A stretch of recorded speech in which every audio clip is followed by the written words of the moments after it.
Isa po sa mga nakikitang solusyon ng DepEd para tugunan ng overcrowding sa mga paaralan ay ang bago nitong school bus system. Kung paano ang sistemang yan, alamin sa live report ni Haji Rieta. Haji.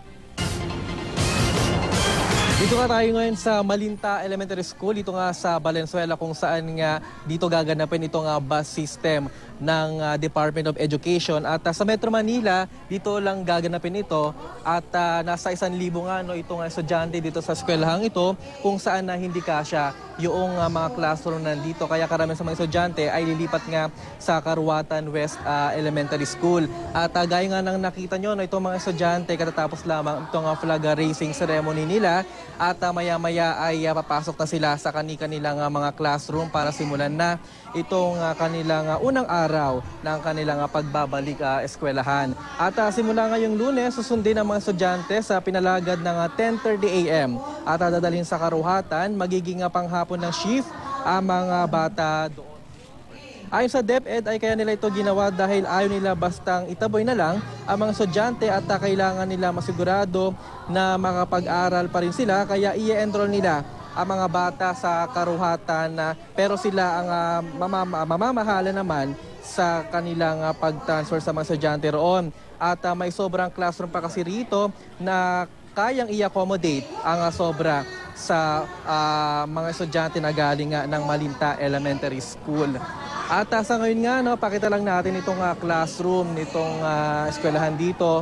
At talagang handa na yung mga libro ay naka-ready na doon. At pwede talagang bibigay na ito sa mga estudyante. At kausapin natin si principal po ng Malinta Elementary School. Ma'am, magandang umaga po. Ma'am, si Haji po sa GMA 7. Yes, ma'am. Ma'am, paki-explain nga po ano po ba itong gagamping bus system po dito po? Yung transportation. Kasi po, ang Malinta Elementary School, Pinalagad Annex, ay masyado pong marami ang enrollment. So, ito po ay ginawa ng kaparaanan ng Department of Education, ang aming Division Office, kasama po ang pamahalang lungsod ng Valenzuela para po ma-decongest ang paaralan dahil nga po sa sobrang dami at para ma-accommodate ang mga mag-aaral. So, sa pamamagitan po ng pagkukonsulta sa mga magulang, napagdesisyonan po na yung isang grade level po ay ililipat sa kalapit na paaralan dahil sila naman po ay medyo mas maluwag-luwag doon dahil malaki ang kanilang paaralan.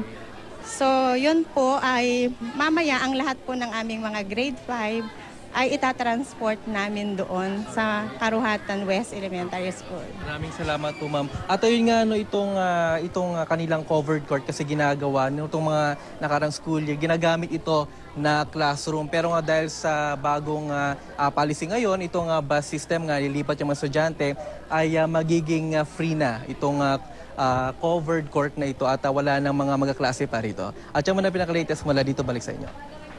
Maraming salamat, Haji Rieta.